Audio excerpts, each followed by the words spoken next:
Assalamualaikum warahmatullahi wabarakatuh. Perkenalkan, nama saya Muhammad Darul Ulum. Saya dari jurusan Pendidikan Guru Madrasah Ibtidaiyah. Nomor induk mahasiswa 191400001. Saya di sini akan membawakan tema tentang pengaruh budaya Barat di Indonesia. Kenapa saya mengambil suatu tema tersebut? Karena sekarang sudah banyak suatu kebudayaan Barat masuk ke Indonesia yang tanpa ada pemfilterisasi.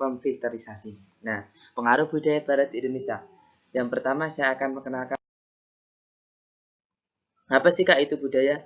Budaya adalah cara hidup yang berkembang dan dimiliki oleh sekelompok orang dan diwariskan dari generasi ke generasi. Nah, seperti yang saya paparkan, di sini ada perbedaan dari gambar 1 sampai gambar 4, di mana lama-kelamaan unsur suatu budaya Barat masuk ke dalam budaya kita sendiri, yaitu budaya Indonesia. Budaya terdiri dari banyak unsur yang rumit, termasuk sistem agama dan politik, adat istiadat, pakaian, bangunan, dan karya seni. Nah, itu budaya mulai sedikit tergerus. Selanjutnya adalah budaya asing di Indonesia. Apa sih Kak itu? Kenapa sih adanya budaya asing masuk di Indonesia? Yaitu bahasa Indonesia. Kenapa? Budaya Indonesia dalam mengikuti arus globalisasi terkadang dapat melunturkan jati diri. Melunturkan jati diri bangsa yang begitu kental dengan kesopanan dan budaya timurnya. Seiring berjalannya waktu akan tergores. Di mata dunia, Indonesia dikenal sebagai bangsa yang menjunjung adab ketimuran yang sangat baik, di mana tetapi bangsa Indonesia menutup bagi dirinya sendiri. Nah, itu karena terkadang globalisasi dapat menjadikan bangsa semakin kreatif tanpa meninggalkan adab dan kebudayaannya mereka masing-masing. Yaitu cerminan budaya. Di sini saya menggambarkan tentang gambar sebelah kiri teman-teman, sebelah kiri saya, sebelah kanannya teman-teman kalau nanti melihatnya. Itu di mana mereka membudayakan salim. Nah, ini kebudayaan kita. Tapi berbeda dengan kebudayaan Barat, mereka malah seiring berjalan mereka menganggap gurunya adalah teman bermain, tidak ada. Selanjutnya adalah masuknya budaya Barat di Indonesia. 1. Lewat media, 2. Pernikahan, 3. Perdagangan, 4. Imigrasi. Nah, itu media seperti zaman sekarang, yaitu seperti ada sosmed dan lain sebagainya, seperti YouTube, TikTok dan lain sebagainya. Nah, itu kebudayaan Barat akan masuk. Nah, selanjutnya itu pernikahan. Nah, dari dua daerah akan menikah, mereka akan mempunyai suatu menarik dari budaya A akan ke budaya B. Seperti orang Indonesia mendapatkan orang Barat. Nah, nanti akan masuk lewat situ juga bisa. Lalu adalah perdagangan. Lewat perdagangan, budaya akan bisa lewat atau bisa masuk dengan cepat. Di mana perdagangan itu mereka akan membawa budayanya mereka masuk ke budaya kita. Nah, selanjutnya yaitu imigrasi. Nah, imigrasi ini sangat kental juga, terutama di mana anggota keluarga A pergi ke daerah B. Nah, di situ mereka akan berimigrasi. Melakukan imigrasi, setelah melakukan imigrasi, mereka akan menyesuaikan dan tetap membawa budaya mereka, dan bisa saja budaya mereka dianut oleh daerah. Selanjutnya yaitu pengaruh budaya asing di Indonesia. Seperti 1. Mengkonsumsi makanan siap saji, fast food, gaya hidup yang glamorisasi, bermewah-mewahan, pemaknaan simbol secara berlebihan. Nah, itu adanya masyarakat yang menganut paham kapitalisme, hedonisme, sekularisme. Meniru cara berpakaian gaya Barat, mencat warna rambut yang kepirang-pirangan seperti orang Barat, mencampur bahasa Indonesia dengan Inggris sebagai gaya.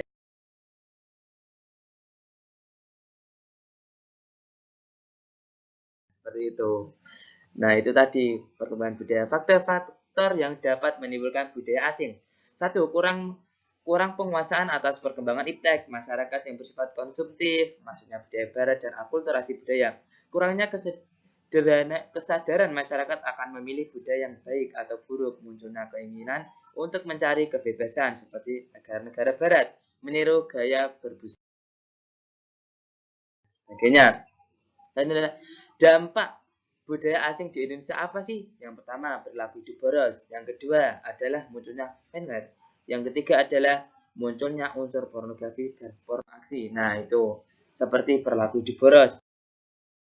Mereka mengutamakan keinginan. Nah, keinginannya mereka dipenuhi semuanya. Nah, itu akan bersifat boros. Selanjutnya adalah fanware, munculnya unsur pornografi dan porno aksi. Nah, mengajak teman-teman di sosmed, ayo untuk ajak demo aja dan lain sebagainya, aksi dan sebagainya. Dampak negatif karena bangsa asing, maksudnya paham-paham barat yang dapat merusak moral bangsa, lunturnya jiwa nasionalisme bangsa, sikap individualistik. Nah, kesenjangan sosial, mencari segala sesuatu yang instan. Nah,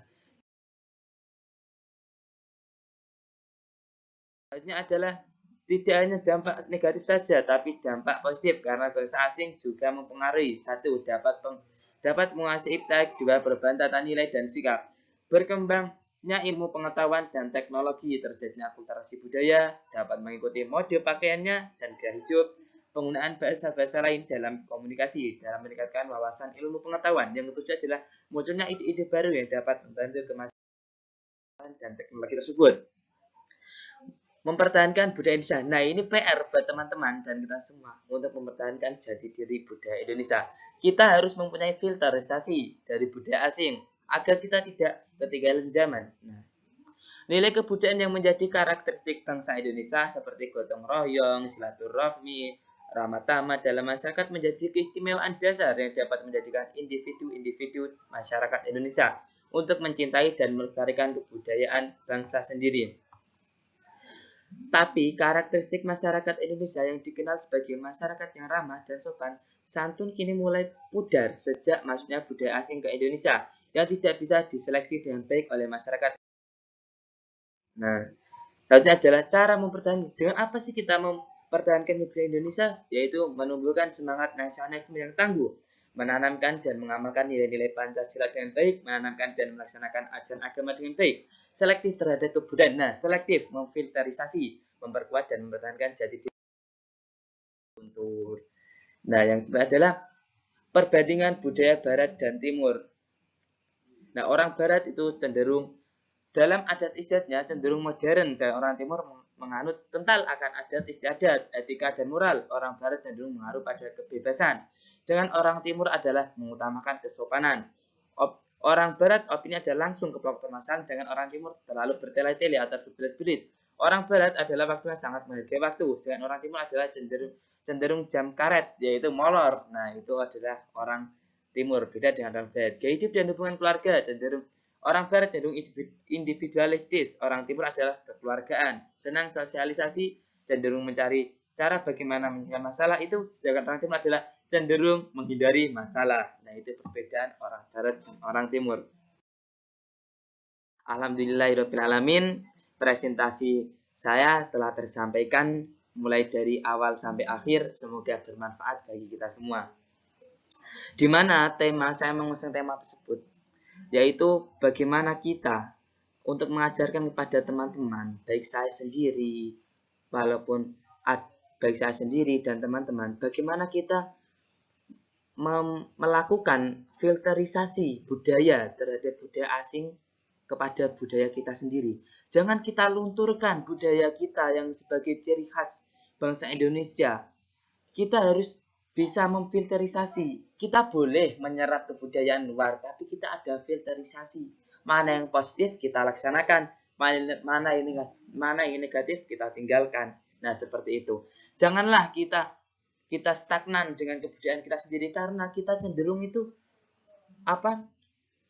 sesuatu yang tetap atau stagnan itu membosankan. Jadi kita boleh merubah atau boleh membuat sesuatu yang ide-ide baru, tetapi kita tidak serta-merta meninggalkan budayanya kita. Dan ketika kita menyerap budaya lain, kita melakukan filterisasi. Nah, ingat teman-teman, akan adanya filterisasi budaya. Nah, seperti itu. Semoga bermanfaat bagi kita semua. Akhirul kalam, wassalamualaikum warahmatullahi wabarakatuh.